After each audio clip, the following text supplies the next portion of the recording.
A very good evening to you, ladies and gentlemen, and welcome to a special live coverage of the 79th session of the United Nations General Assembly and the speech of the representative of His Highness the Emir, Sheikh Mish'al Al-Ahmed Al-Jaber Al-Sabah, may Allah bless and protect him, His Highness the Crown Prince, Sheikh Sabah Al-Khalid Al-Hamd Al-Sabah, may Allah protect him.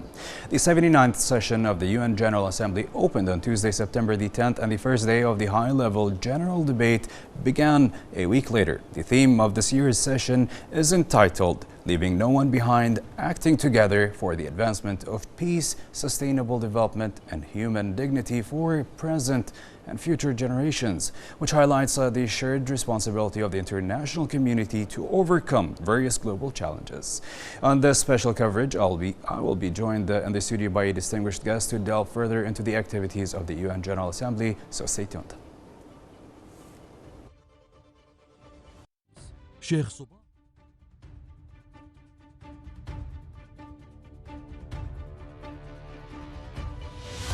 The State of Kuwait and the United Nations. More than 6 decades of cooperation to achieve international peace and stability. His Highness the Crown Prince, Sheikh Sabah Al-Khalid Al-Hamd Al-Sabah, may Allah protect him, is Kuwait's voice to the world. From the platform of the UN General Assembly, urging for international harmony and existence. The State of Kuwait and the United Nations, a march of cooperation and partnership. Before delving into our questions with our guests, let's first take a look at our first report in the State of Kuwait speech before the United Nations General Assembly. The representative of His Highness the Emir, His Highness the Crown Prince, presented a comprehensive vision that reflects Kuwait's interest in active participation in the international community by shedding light on current challenges and the importance of global cooperation to confront them. The speech of the representative of His Highness the Emir reflected the State of Kuwait's commitment to international cooperation and also highlighted its keenness to strengthen its regional and international relations and provide support for Arab and Islamic issues, especially the Palestinian issue, within the framework of enlightened diplomacy aimed at resolving conflicts and promoting peace. Here's more in the following report. The podium of the United Nations in New York during a comprehensive speech before the 79th session of the United Nations General Assembly. The representative of His Highness the Emir Sheikh Mish'al Al-Ahmed Al-Jaber Al-Sabah, may Allah protect and bless him, His Highness the Crown Prince Sheikh Sabah Khalid Al-Hamd Al-Sabah, may Allah protect him, laid out a roadmap to get out of the deep crisis that the world is currently experiencing. In his speech, His Highness commended the constructive endeavors of the UN Secretary-General to maintain international peace and security amid accelerated global changes, and stressed the importance of reforming international institutions such as the Security Council, stressing that the world has changed since 1945 and that there is a need for international institutions that are more transparent, effective, and responsive to contemporary challenges. His Highness warns of undermining cybersecurity by the misuse of artificial intelligence and social media to spread hate speech and disseminate misinformation.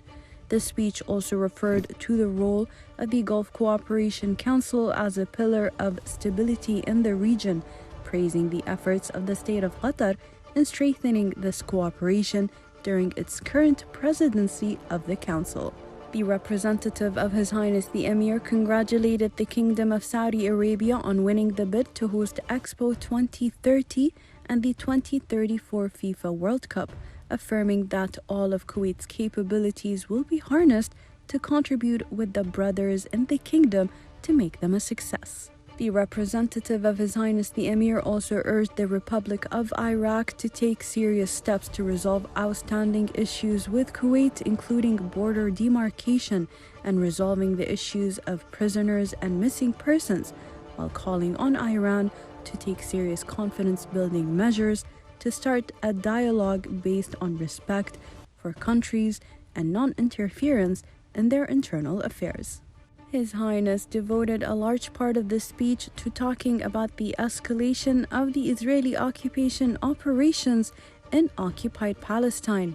calling for the establishment of an independent Palestinian state on the 1967 borders with East Jerusalem as its capital, and he also stressed the need to hold the occupation accountable for its violations of international laws.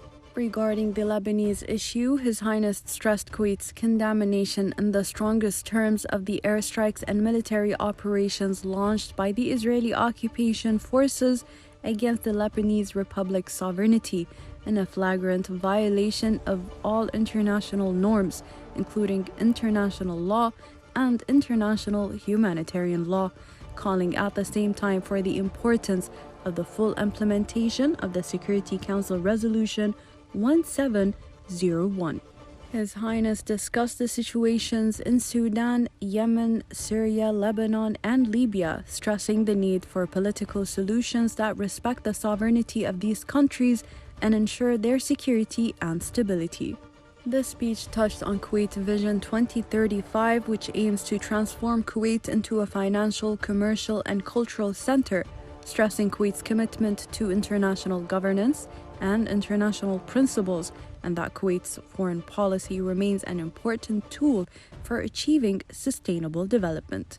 The representative of His Highness the Emir concluded his speech by renewing Kuwait's commitment to the multilateral international system and the principles of the United Nations Charter in a manner that ensures the development and strengthening of international governance to ensure the achievements of its mission in protecting international peace and security and serving all of humanity, expressing Kuwait's aspiration to cooperate with sisterly and friendly countries in order to achieve the aspirations and hopes of all peoples to live in a prosperous world that is governed by security and safety.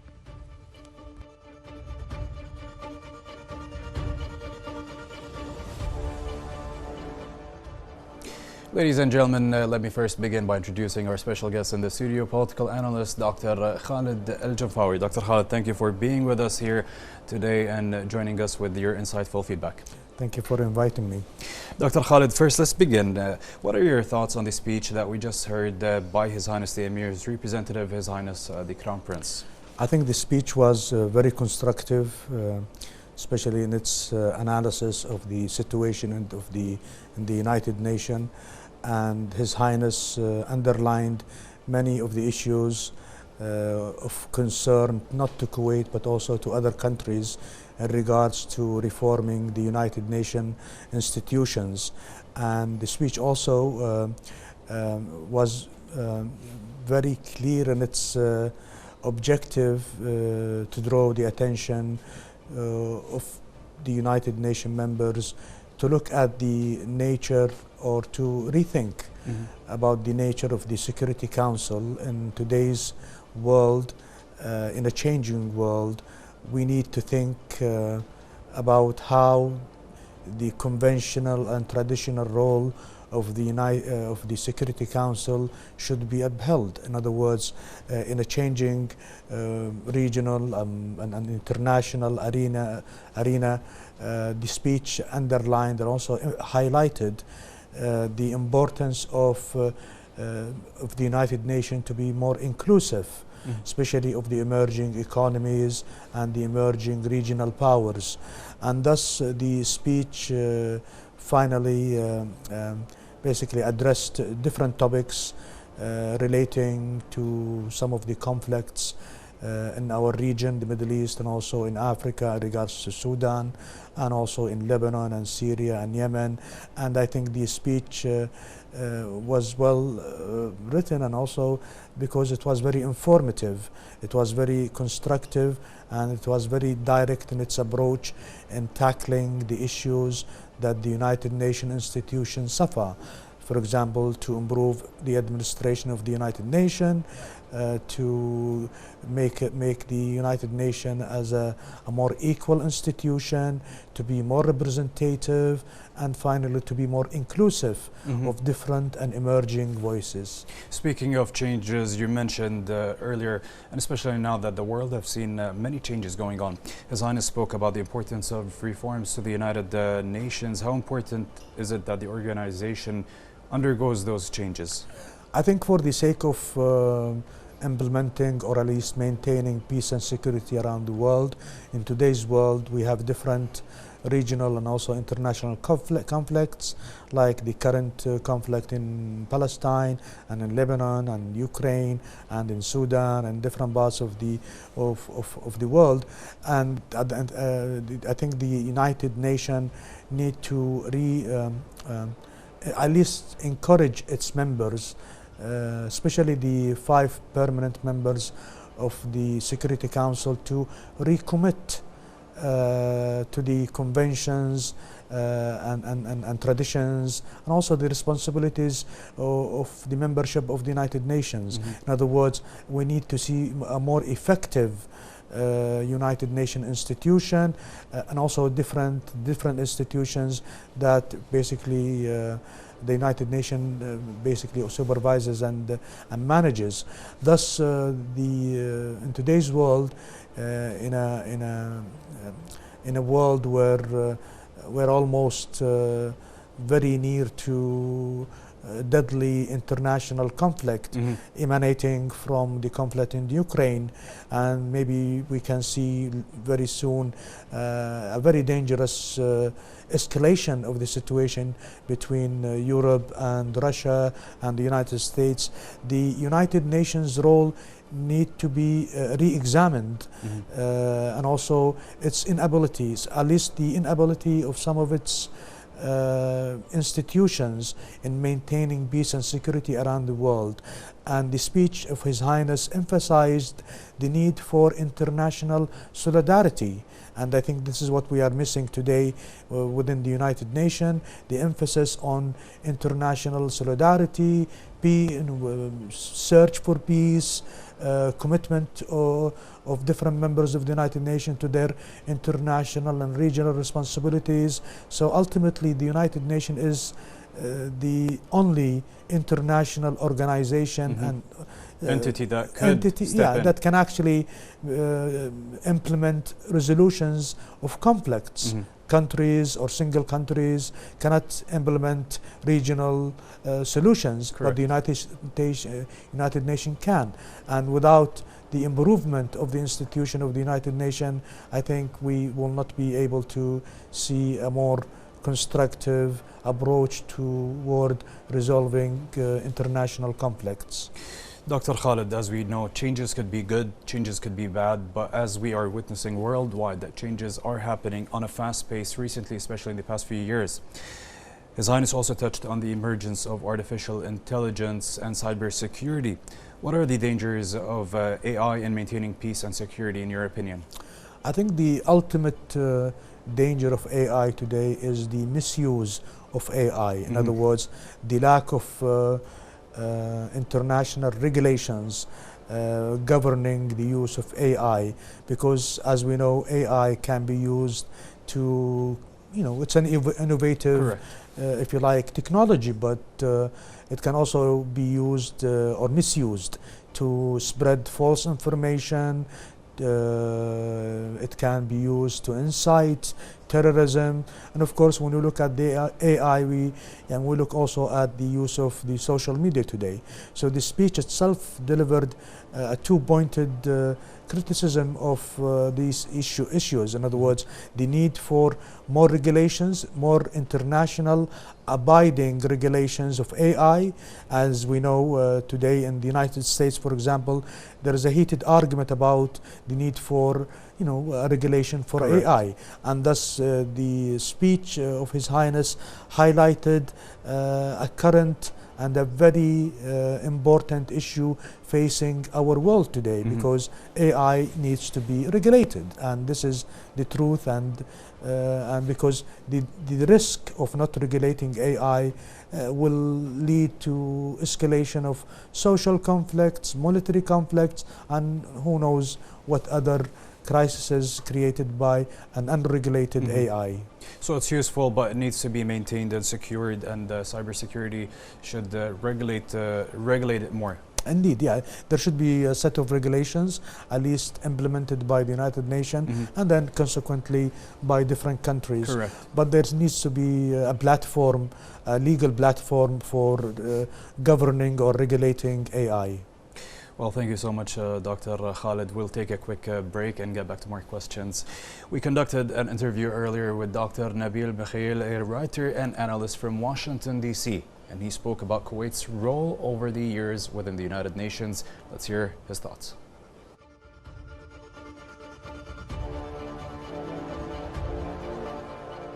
Kuwait has had a great history with the United Nations since the admission of Kuwait to the UN on May 14, 1963, through the adoption of the General Assembly Resolution 1872. Since Kuwait has become a full member, the state of Kuwait has been playing a very positive role in the United Nations. And the state of Kuwait has demonstrated strongly her support for the United Nations. And Kuwait has been working very hard to make the United Nations policies successful. Kuwait helped the United Nations in its peacekeeping missions, and also has supported the United Nations policy to apply the rules of preventive diplomacy many times. And not the least, the state of Kuwait has contributed significantly to the nation building effort and the state building effort sponsored by the UN. The state of Kuwait also has endorsed the workings of the different specialized agencies affiliated with the United Nations, such as FAO, or the Food and Agriculture Organization, and WHO, or the World Health Organization. This is why I expect a very active role for Kuwait during the current session of the United Nations General Assembly in New York.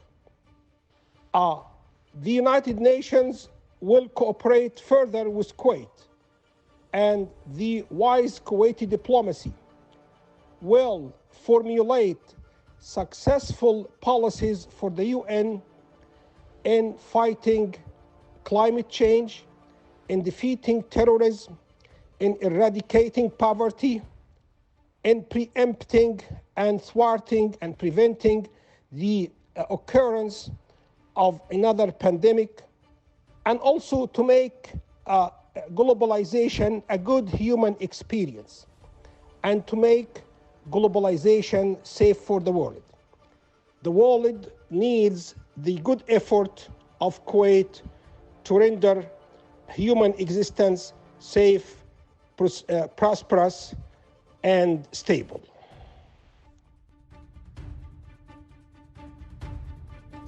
We are back once again with our guest in the studio, Dr. Khalid. Dr. Khalid, let's talk about the representative of His Highness the Emir. His Highness the Crown Prince has touched on several important topics in his speech. Can you please tell us more about those topics? I think one of the most important issues that His Highness discussed in his speech is the importance of making the United Nations an effective institution by reforming, or at least doing an internal reform within the United Nations to be more representative of emerging nations and reflecting a changing global world.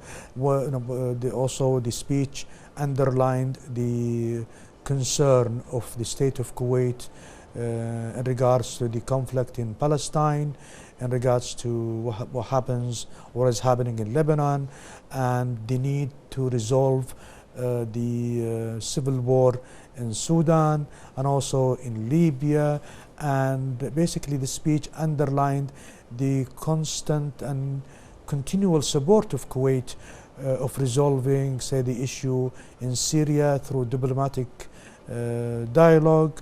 And the speech also, as we mentioned earlier, underlined the importance of regulating AI. And of course, Kuwait ultimately, according to the speech, will continue to be committed to implementing the objectives of the development plan that Kuwait collaborated with the United Nations to organize, and we will discuss, I think, maybe the topics of the development plan, because it basically comes from our aspiration, at least economic aspiration. So the speech was very inclusive, very clear, very pointed in its main issues, and His Highness the Crown Prince highlighted the current issues and risks we face in a changing world, and ultimately the call here is for the United Nations to intervene more constructively and more effectively in uplifting humanitarian crises and ending conflicts and so. Dr. Khalid, let's take a step backward, back to history. Let's talk about the relationship between Kuwait and the United Nations. Yes. Well, Kuwait has maintained a very constructive and very positive relationship with the United Nations since May 14, 1963, since the independence of the state of Kuwait, and or at least after a couple of years. And historically, Kuwait is known and is currently known as the most generous donor to the United Nations institution, because Kuwait adopts, for example, the economic diplomacy, helping poor nations through offering donations and loans, and basically help to channeling that the money into the United Nations institution. In addition to this, of course, as our colleague mentioned earlier in the report, Kuwait has participated many times in the peacekeeping missions of the United Nations, militarily and also economically, and also providing health services and so on. So historically, Kuwait continues to be committed to the conventions of the UN Charter by upholding its international responsibility, by seeking to achieve peace and security around the world, and also by helping and collaborating with the United Nations institutions to end, say, hunger around the world, to uplift humanitarian challenges and risks around the world. Dr. Khalid, since we're on the topic of the history of Kuwait and the United Nations, can you tell us more about the United Nations office here in Kuwait, their role here in Kuwait and globally as well?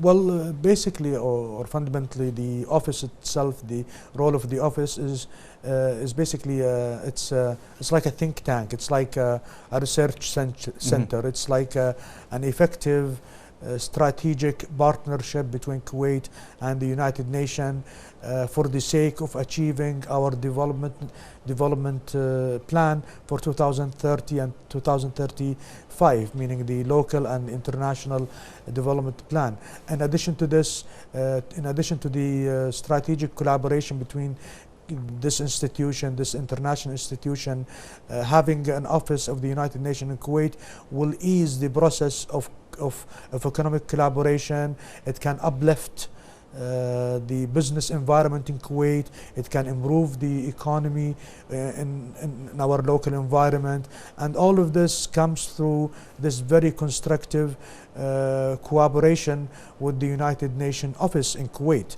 In addition to this, of course, the office works with Kuwait for peace, for peace building around the world, resolving regional conflicts, exchanging information with our national institutions for the sake of achieving more peace and security, at least within our Gulf region, and also, of course, around the Middle Eastern region.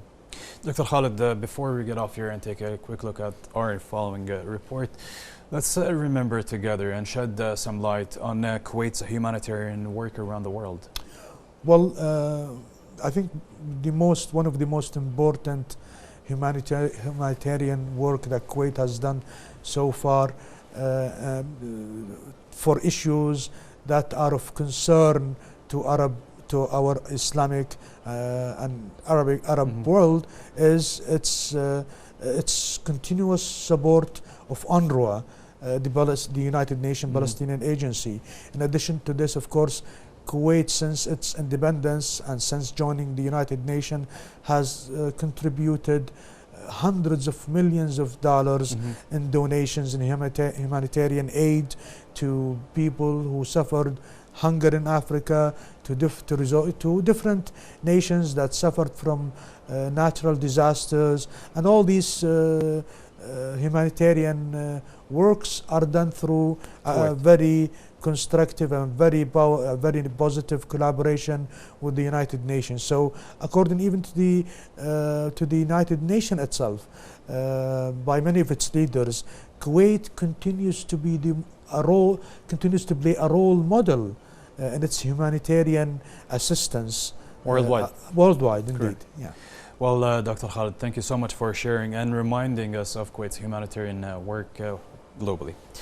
Ladies and gentlemen, let's take another break with a report focusing on Kuwait's crucial role in supporting the Palestinian cause within the United Nations. Also, let's take a look at more details in this report.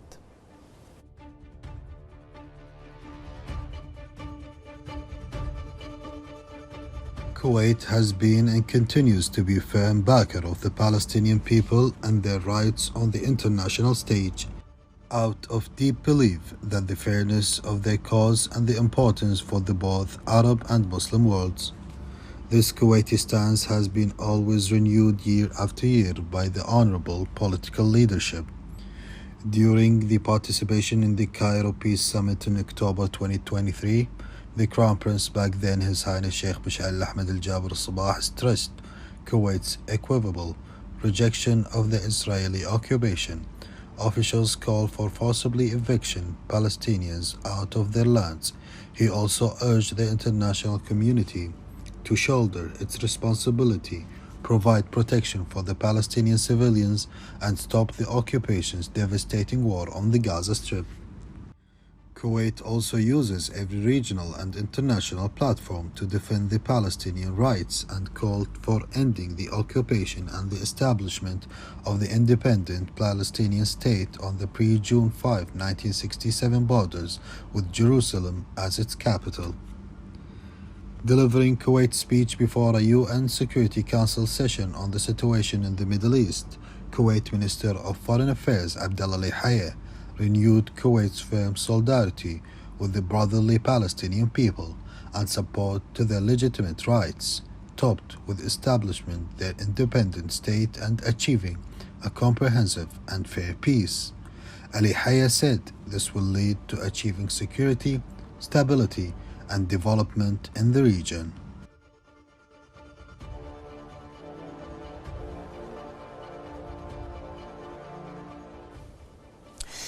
Well, folks, we are back.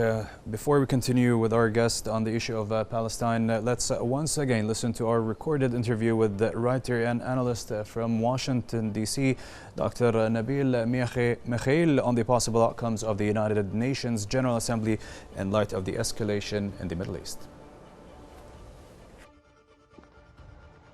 The purpose of the annual meeting of the General Assembly of the United Nations is to let the world leaders announce their country's foreign policy plans for the near future. Needless to say, all the world is waiting what President Joe Biden will say. He wants to conclude his presidency successfully, especially in the domain of foreign policy. While he will be talking about many issues, including the war between Russia and Ukraine, he cannot and he will not ignore the rising tension in the Middle East that threatens to turn the whole region into a wider regional crisis. He will renew his calls for a ceasefire in Gaza, and he will also tell his audience at the General Assembly that he is doing his best to avert a war between Israel and Hezbollah in Lebanon, and he has just made this announcement that he is calling on the northern Israelis and the southern Lebanese to return safely to their homes. Perhaps he will mention this issue. However, one reason also for convening the United Nations General Assembly session is to make it a chance or to create avenues to get the world leaders to talk to each other by holding bilateral or multilateral talks. I think President Biden will meet many foreign leaders and many heads of states and heads of governments, and he will exchange thoughts and views with them about the turmoil going on in the Middle East at present. He may also solicit their support to get a ceasefire deal in Gaza. He will also ask them to put pressure on both Israel and Hezbollah and the Palestinians to stop the wars or the potential wars. And I think he will also tell them that he really needs their help because he wants to have a good legacy in foreign policy.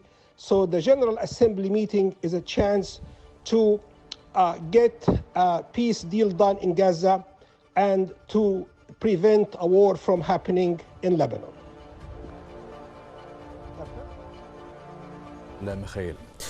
Dr. Khalid, what are your thoughts on the opinion of our guest from Washington, D.C. regarding the possible outcomes of the UN General Assembly? I think maybe it's really a very informative reporting by our colleague, and I think he also highlighted the importance of using the United Nations General Assembly to resolve this very deadly conflict in Palestine. And the United States itself, as a permanent member of the Security Council, needs to put more pressure on its ally Israel to at least to reach a ceasefire in Palestine, and also to adhere to the United Nations conventions and laws, because what we are facing today in the conflict, the emerging conflict in Lebanon, is the expansion of this Israeli aggression against our region or against Arab countries like in Palestine and Syria. So the General Assembly today, at least in this particular historical moment, is a 1 in 100 chance for the Arab world and the Muslim world to use this international platform to reach some kind of an agreement in resolving our conflict, and also to at least put more pressure on the 5 members of the Security Council so they can put more pressure on Israel to stop its very deadly aggression and occupation of Palestine and its hostilities toward Lebanon. So indeed, our colleague report highlighted what is currently happening in the General Assembly, this heated debate, this heated argument about whether the United Nations can finally be really effective in resolving the conflicts in the Middle East. Dr. Khalid, since we're focusing on the Middle East, can you tell us about Kuwait's contributions towards achieving peace and stability in the region? Well, historically, Kuwait, since the 1960s, contributed financially, contributed militarily, contributed health-wise, and in other and provided many resources for the United Nations institutions, especially in dealing with conflicts in the Middle East, either during the 1970s or even after many of the natural disasters around the world. So Kuwait continues to be proactive in its approach to resolving say social conflicts, military conflicts and political conflicts in the region and in the world, and also continues to be a very positive partner to the United Nations and say lifting hunger, providing aid for humanitarian cases, say in Sudan and other places. As well, natural disasters. Indeed, yes. Dr. Khalid, we're going to take a quick look at this upcoming report and get back to more questions. Ladies and gentlemen, let's take a quick break with the report highlighting the state of Kuwait and the United Nations Sustainable Development Goals.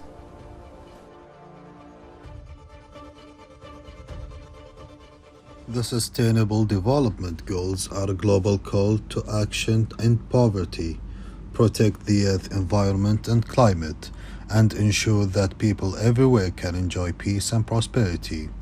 These are the goals the UN is working on in Kuwait. The government of the state of Kuwait and the United Nations are committed to working together with local communities, the private sector, the civil society, through South-South cooperation and international partnership to achieve the expected result for the Strategic Cooperation Framework for the period 2020 to 2025. The Strategic Cooperation Framework describes the planned cooperation results and strategies supported by the UN system and how they will contribute to national development priorities. This includes the pillars established in Kuwait Vision 2035 and Kuwait National Development Plan, related Sustainable Development Goals, and the country's human rights commitments and other international agreed development goals and treaty obligations, to which His Highness the Emir of the State of Kuwait has committed in statement to the General Assembly. The Strategic Cooperation Framework builds upon the success and lessons of past cooperation efforts by the UN system agencies. It harnesses the comparative advantage of the entire UN system to work jointly and more effectively with countries' partners. It consolidates the work of the UN system in a single coherent framework that provides a platform for the common policy work and stronger coordination and delivery of results. The success of the CCF will be measured by Kuwait's equitable progress towards selected international KPIs across targeted pillars.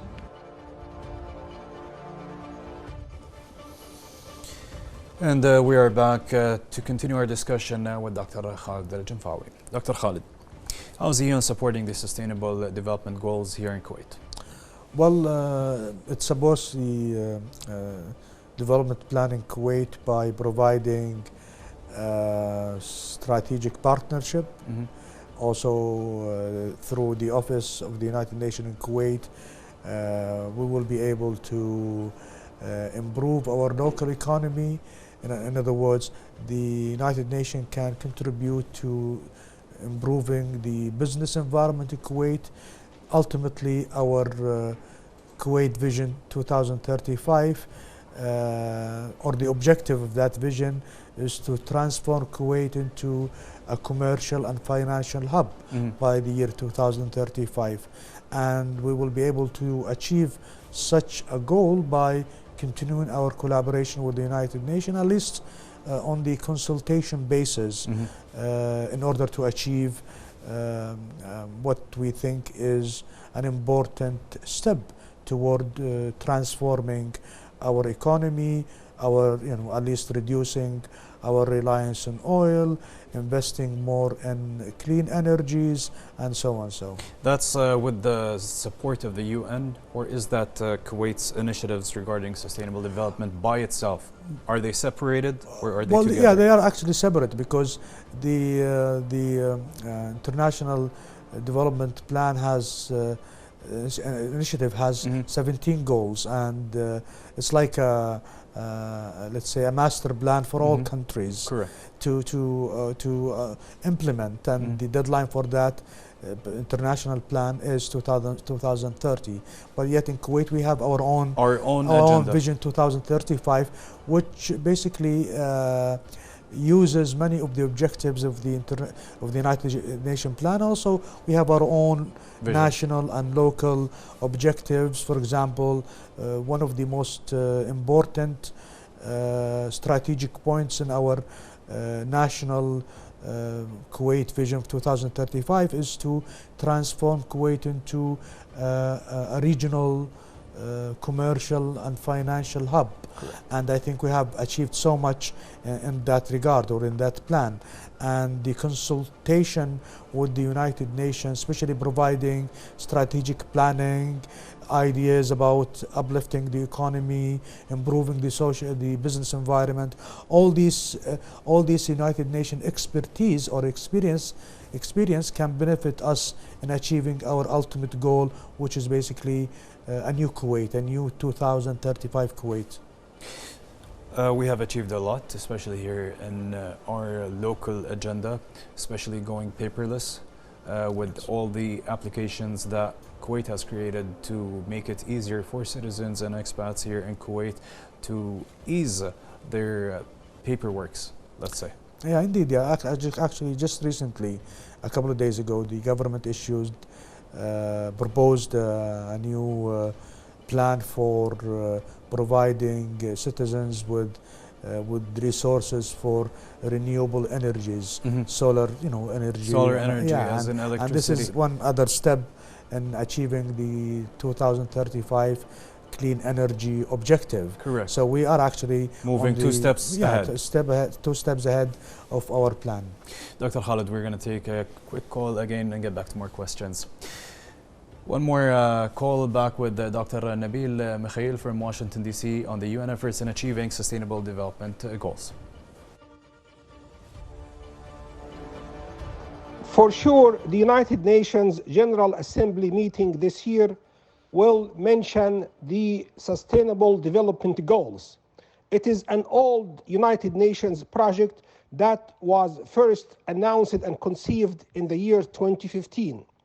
Later, it entered a new phase when the 2030 Agenda was proclaimed in order to fulfill these goals. I would expect that many world leaders will use the General Assembly as a platform to promote and support the goals of the Sustainable Development Agenda. There have been 17 sustainable goals announced so far, and there have been also 169 targets that need to be implemented. So I think most of the leaders will include the Sustainable Development Goals in their speeches and in the consultation among themselves when they hold private talks with each other.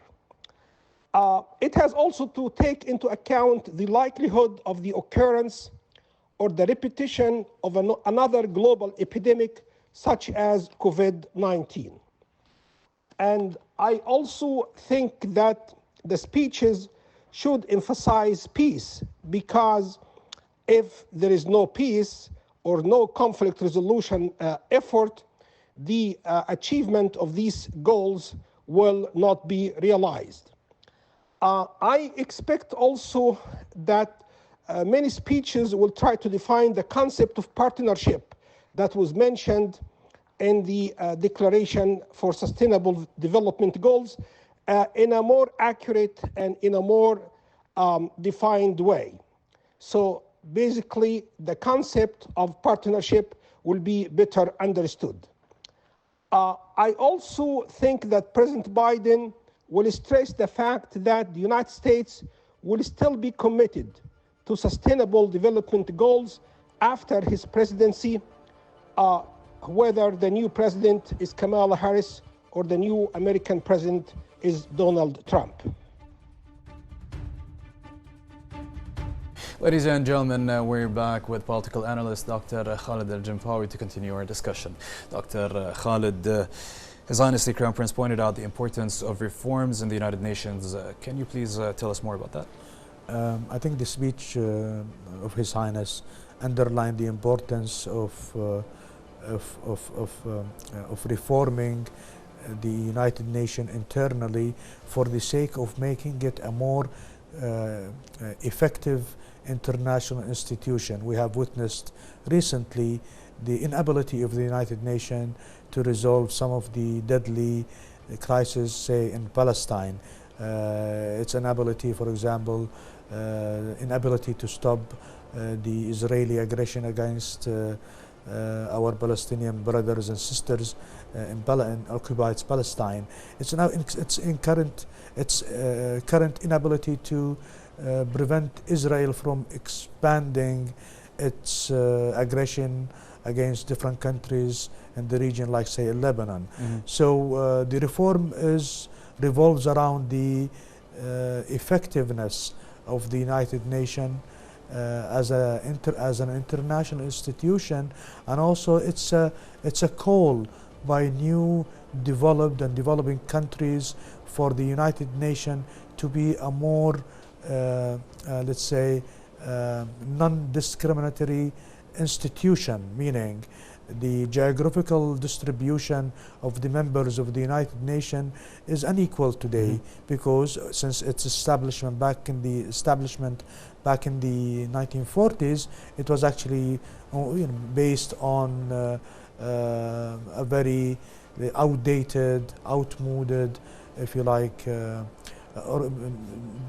organization. So in today's world, in 2024, what we witness, for example, what we witness in Kuwait and in the region is that smaller countries with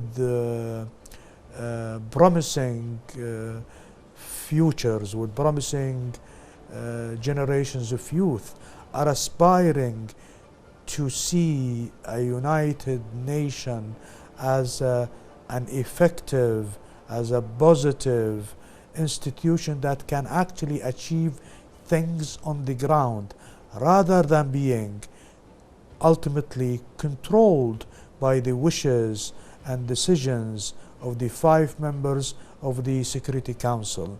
So we have been contributing money to the United Nations for decades, as well as many other Arab countries and Muslim countries, yet we have witnessed just recently great biases against the Islamic and Arabic issues within the institution of the United Nations.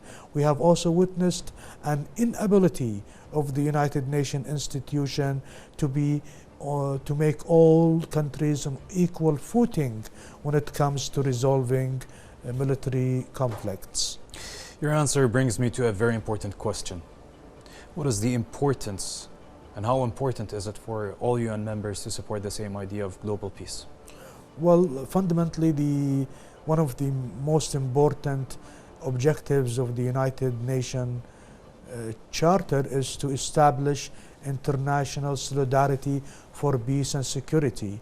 However, unfortunately, this international solidarity among countries is very far from being achieved. And one example of that, one evidence of this lack of solidarity is what we witness, in conflicts in Israel, the lack of Israeli respect for the United institution, the continual eruption of many conflicts around the world, while the United Nations ability to resolve such conflicts and crises is very limited, because that is why we need to see a more fast, let's say, internal reform within this international institution, so it can at least deal with this new emerging world order. And the new world order is very different from what we have witnessed, say, a few decades ago. Correct. Now things are changing. Let's say opportunities are changing, generations are changing, and the United Nations ultimately needs to reflect such global change. Dr. Khalid, before we get off here, just one more last question. Where do you see the future in terms of Kuwait's partnership with the United Nations? I think in the very near future we'll see more positive cooperation, more constructive collaboration with the United Nations, and I think because we have been known as representing a role